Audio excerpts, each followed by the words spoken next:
আসসালামু আলাইকুম সবাইকে। শব্দ থেকে কোনটি কী শব্দ এ সম্পর্কে গুরুত্বপূর্ণ কিছু প্রশ্ন যেগুলো মুখস্থ রাখলে যে কোনো চাকরির পরীক্ষায় কমন পেয়ে যাবেন। শব্দার্থ অনুসারে বাংলা ভাষার শব্দ সমষ্টিকে ভাগ করা যায় 3 ভাগে। অর্থমূলক শব্দ বিভাজন কোনটি? যৌগিক শব্দ। যেসব শব্দের ব্যুৎপত্তিগত অর্থ ও ব্যবহারিক অর্থ অভিন্ন তাকে বলা হয় যৌগিক শব্দ। যে শব্দ প্রত্যয় বা উপসর্গযোগে মূল শব্দের অর্থের অনুগামী না হয়ে অন্য কোনো বিশিষ্ট অর্থ জ্ঞাপন করে তাকে কী শব্দ বলে? তাকে বলা হয় রূঢ়ি শব্দ। বাংলা ভাষায় সমাস নিষ্পন্ন যেসব শব্দ সমস্যমান পদগুলোর কোনোটার অর্থ প্রকাশ না করে বিশেষ অর্থ প্রকাশ করে সেগুলোকে বলে যোগরূঢ় শব্দ। কোনটি যৌগিক শব্দ? যৌগিক শব্দ দহিত্র। সাংবাদিক শব্দটি একটি যৌগিক শব্দ। কোনটি যৌগিক শব্দ? পাঠক। কোন দুটি শব্দ যৌগিক শব্দ? গায়ক ও বাবুয়ানা। মধুর শব্দটি কোন ধরনের শব্দ? যৌগিক শব্দ।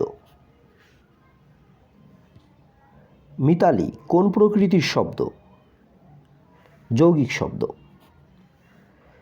মেয়েলি কোন জাতীয় শব্দ? যৌগিক শব্দ। কোনটি রূঢ়ি শব্দ? গবেষণা। এগুলো যদি একটু মনোযোগ সহকারে মনে রাখেন তাহলেই কিন্তু যে কোনো চাকরির পরীক্ষায় এগুলা থেকেই কমন পেয়ে যাবেন, কারণ এই প্রশ্নগুলো সাধারণত বারবার বিভিন্ন পরীক্ষায় আসছে। সন্দেশ কোন শ্রেণীর শব্দ? এখানে সন্দেশ হচ্ছে রূঢ়ি শব্দ। নিচের কোনটি রূঢ়ি শব্দ? বাঁশি। নিচের কোনটি রূঢ়ি শব্দ? প্রবীণ। অর্থ অনুসারে হরিণ কোন ধরনের শব্দ? হরিণ রূঢ়ি শব্দ। কোনটি রূঢ় শব্দের উদাহরণ? জেঠ জ্যাঠা প্লাস আমি জ্যাঠামি। পাঞ্জাবি কোন শ্রেণীর শব্দ? পাঞ্জাবি রূঢ় বা রূঢ়ি শব্দ। পঙ্কজ অর্থগত থেকে কোন শ্রেণীর শব্দ? যোগরূঢ় শব্দ। কোনটি যোগরূঢ় শব্দ? পঙ্কজ। যোগরূঢ় শব্দের উদাহরণ কোনটি? জলদ। জলধি কী ধরনের শব্দ? যোগরূঢ় শব্দ। মহাযাত্রা কোন জাতীয় শব্দ? মহাযাত্রা হচ্ছে যোগরূঢ় শব্দ। নিচের কোনটি যোগরূঢ় শব্দের উদাহরণ? আদিত্য। অর্থবিচারে তুরঙ্গম কোন ধরনের শব্দ? যোগরূঢ় শব্দ। যোগরূঢ় শব্দের উদাহরণ রাজপুত। চাঁদ প্লাস মুখ কোন ধরনের শব্দ? যোগরূঢ় শব্দ। সুহৃদ কী ধরনের শব্দ? যোগরূঢ়।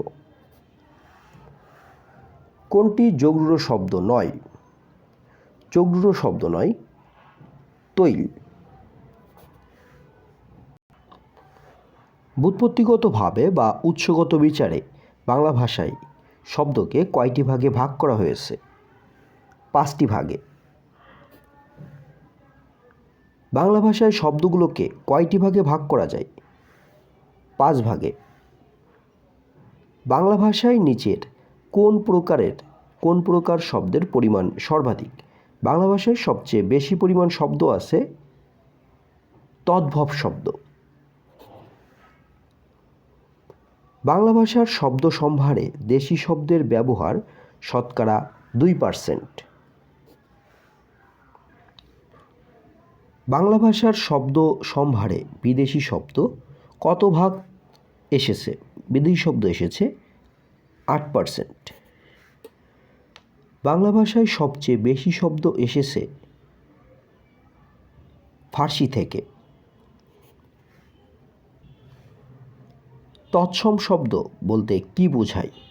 সংস্কৃত শব্দকে সাধারণত তৎসম শব্দ বোঝানো হয়। অন্যদিকে যেটা আছে ফার্সি শব্দ, এটা আসলে বোঝানো হয় তদ্ভব শব্দকে। সংস্কৃত ভাষা থেকে যেসব শব্দ সোজাসুজি বাংলায় এসেছে, যাদের রূপ অপরিবর্তিত হয়েছে, সেসব শব্দকে বলা হয় তৎসম শব্দ। কারণ সংস্কৃত শব্দের কোনো পরিবর্তন না হয়েই সরাসরি বাংলা ভাষায় ব্যবহৃত হয়েছে। যেমন চন্দ্র, এ জাতীয় সকল শব্দকে বলা হয় তৎসম শব্দ। নিচের কোনটি তৎসম শব্দ? জীবন। তৎসম শব্দ কোনটি? বৈষ্ণব এবং নক্ষত্র, দুইটাই সংস্কৃত শব্দ যা অপরিবর্তিত অবস্থায় বাংলা ভাষায় ব্যবহৃত। গৃহিণী কি জাতীয় শব্দ? সংস্কৃত শব্দ। গৃহ শব্দটি কোন শ্রেণীভুক্ত? তৎসম। নিচের কোনটি তৎসম শব্দ? ভবন। নিচের কোনটি তৎসম শব্দ? সন্ধ্যা। এক ভাষার শব্দ অন্য ভাষায় স্থান পেলে তাকে কি শব্দ বলা হয়? তাকে অবশ্যই বলা হবে বিদেশি শব্দ। হাসনুহানা কোন ভাষার শব্দ? জাপানি ভাষার শব্দ। হারিকিরি কোন ভাষার শব্দ? জাপানি। ক্যারাটে, জুডো, রিক্সা কোন দেশি শব্দ? এগুলো হলো জাপানি শব্দ। রিক্সা শব্দটি কোন ভাষা থেকে এসেছে? জাপানি। জাপানি যে সকল শব্দ আছে একটু মনোযোগ সহকারে দেখে যাবেন, কারণ জাপানি শব্দ থেকে কিন্তু যে কোনো পরীক্ষায় একটি প্রশ্ন থাকে। রিক্সার জন্ম হয় জাপানে। নিচের কোন শব্দটি জাপানি ভাষার?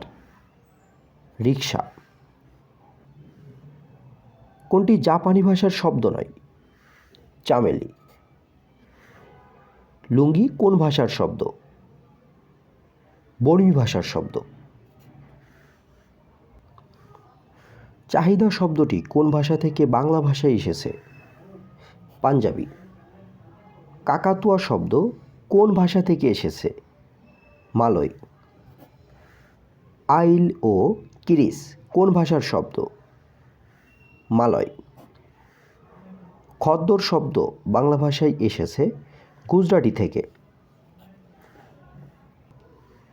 একটু ধৈর্যের সাথে প্রশ্নগুলো কিন্তু মুখস্থ করে রাখবেন, কারণ এখানে কিন্তু সবগুলো বাছাই করা গুরুত্বপূর্ণ সব প্রশ্ন দেওয়া।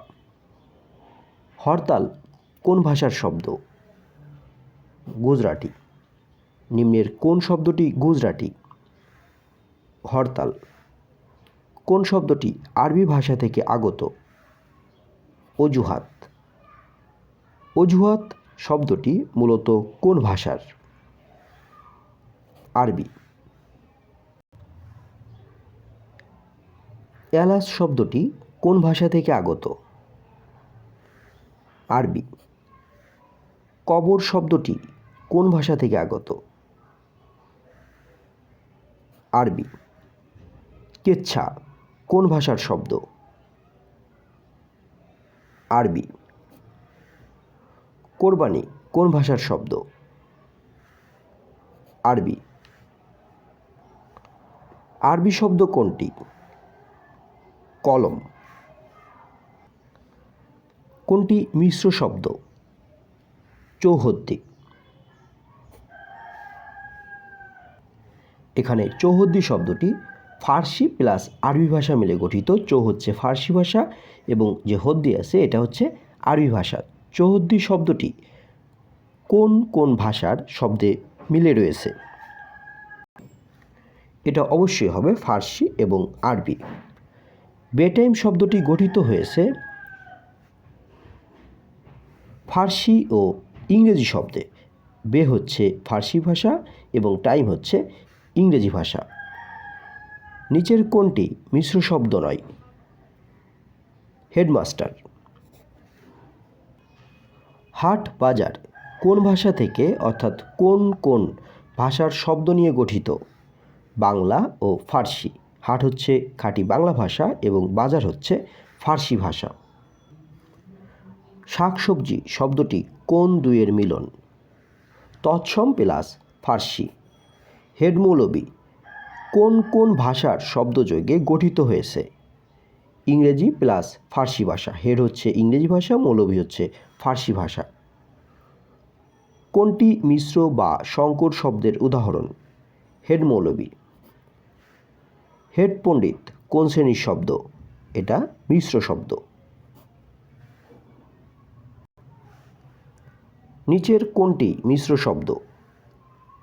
খ্রিস্টাব্দ। মিশ্র শব্দ থেকে এই বক্সটি একটু মনোযোগ সহকারে দেখে যাবেন, তাহলে আশা করা যায় যে বলতে পারেন যে 100% শিওর যে এর বাইরে একটা প্রশ্ন মিশ্র শব্দ থেকে আসবে না। লক্ষ্য করুন এখানে যেমন আছে হাটবাজার, হাটবাজার কিন্তু বাংলা এবং ফার্সি শব্দ নিয়ে গঠিত। হেড মৌলবী ইংরেজি প্লাস ফার্সি, হেড পণ্ডিত ইংরেজি প্লাস তৎসম। ঠিক এমন করে প্রতিটাই লক্ষ্য করুন যে মাস্টার মশাই, মাস্টার হচ্ছে ইংরেজি ভাষা এবং মশাই হচ্ছে সংস্কৃত ভাষা। অন্যদিকে আছে ঠিক একইভাবে এইভাবে আছে যে এই পাশেও যে জবাবদিহি আরবি প্লাস ফার্সি, শাকসবজি তৎসম প্লাস ফার্সি, ডাক্তারখানা ইংরেজি প্লাস ফার্সি, এমন করে প্রতিটাই কিনে দেওয়া আছে। জাস্ট ছকটা একটু মনোযোগ সহকারে ধৈর্য সহকারে দেখে যাবেন, তাহলেই মিশ্র যে কয়টা শব্দ আছে আপনাদের আর কোনো সমস্যা হবে না। এখানে লক্ষ্য করুন আরেকটা আছে একটু খুবই গুরুত্বপূর্ণ, যে উপসর্গ যোগে গঠিত শব্দ কোনটি? যেমন এখানে বেটাইম এবং আছে বেহেড এবং নিটল, এগুলো কিন্তু উপসর্গ যোগে গঠিত শব্দ, এজন্য এগুলো একটু মনোযোগ সহকারে দেখে যাবেন। এখানে যে বেটাইমের বে বে হচ্ছে ফার্সি উপসর্গ এবং টাইম হচ্ছে আমরা সবাই জানি এটা হচ্ছে ইংরেজি শব্দ। এখানেও ঠিক একইভাবে বেহেড বে হচ্ছে ফার্সি উপসর্গ এবং হেড ইংরেজি ভাষা আর ইংরেজি ভাষা ইংরেজি শব্দ। আচ্ছা নিটল এরপর আছে, নিটলও ঠিক নি হচ্ছে বাংলা উপসর্গ, অন্যদিকে টল হচ্ছে তৎসম শব্দ। আরেকটি যে বিষয় সেটি হচ্ছে খুবই গুরুত্বপূর্ণ, যেমন বিদেশি যেসব শব্দ আছে এগুলো কিন্তু আমাদের মনে রাখা খুবই কঠিন। লক্ষ্য করুন তার জন্য এখানে আরেকটি ছক দেওয়া আছে, যেমন ফার্সি শব্দের মধ্যে কি কি আছে? এখানে আতাত ওলন্দাজ, কার্তুস, কুপন ক্যাফে গ্যারাজ, ডিপো পিস্তল ফার্সি, বুর্জোয়া এবং রেস্তোরাঁ ইত্যাদি যেসব শব্দ আছে এগুলো কিন্তু ফার্সি শব্দ। ঠিক একইভাবে ওলন্দাজ শব্দ আছে ইস্কাপন এবং টেক্কা তুরপ রুইতেন হরতন ইত্যাদি, এগুলো হচ্ছে ওলন্দাজ। জাপানি শব্দ ঠিক একইভাবে আছে, জাপানি শব্দের মধ্যে রিক্সা কিন্তু খুবই গুরুত্বপূর্ণ, এটা কিন্তু প্রায় আসে। অন্যদিকে ইতালিয়ান যেসব শব্দ তা হচ্ছে এইগুলো, এবং গ্রিক শব্দ, মেক্সিকান শব্দ, চকলেট হচ্ছে মেক্সিকান শব্দ, অস্ট্রেলিয়ান শব্দ, চীনা শব্দ। চীনা শব্দগুলো কিন্তু খুবই গুরুত্বপূর্ণ, যেমন চা, চিনি, এলাচি, লিচু, শাম্পান। এখানে চা আর চিনি এটা কিন্তু প্রায় আসে, মনে রাখবেন যে চা আর চিনি হচ্ছে চীনা শব্দ, প্রায় আসে। অন্যদিকে বর্মী শব্দ লুঙ্গি ফুঙ্গি, এই যে লুঙ্গি এবং ফুঙ্গি এটাও কিন্তু প্রায় দিয়ে থাকে, যে নিচের কোনটি বর্মী শব্দ? সেটা হচ্ছে লুঙ্গি এবং ফুঙ্গি। গুজরাটি শব্দ, গুজরাটি শব্দের মধ্যে খদ্দর আর হরতাল হচ্ছে গুজরাটি শব্দ, হরতাল শব্দটা কিন্তু প্রায় আসে। ঠিক একইভাবে নিচে রয়েছে পাঞ্জাবি শব্দ, তামিল শব্দ, মালয় শব্দ। যেমন মালয় শব্দ হচ্ছে আইলা, কিরিস, কাকাতুয়া, কাকাতুয়া কিন্তু প্রায় আসে, কাকাতুয়া হচ্ছে মালয় শব্দ। এবং হিন্দি শব্দের মধ্যে রয়েছে যেমন মুসলমান আত্মীয় সম্পর্কিত হিন্দি শব্দ যেগুলো, সেগুলো হচ্ছে চাচা, চাচি, দাদা, দাদি, ফুপা, ফুপু, ভাই, বোন, মামা, মামি, এগুলো হচ্ছে হিন্দি শব্দ। অন্যদিকে বিবিধ শব্দ যেমন কাহিনী, কাছারি, খেলনা, গাং এ জাতীয় যেসব শব্দ আছে এগুলোই কিন্তু হিন্দি শব্দ। তাহলে আজকের মতো এখানেই শেষ করছি। গুরুত্বপূর্ণ এমন আরও আয়োজন পাওয়ার জন্য আমাদের চ্যানেলটি অবশ্যই সাবস্ক্রাইব করে রাখবেন এবং আপনাদের মতামত অবশ্যই কমেন্ট করে জানাবেন। ধন্যবাদ সবাইকে।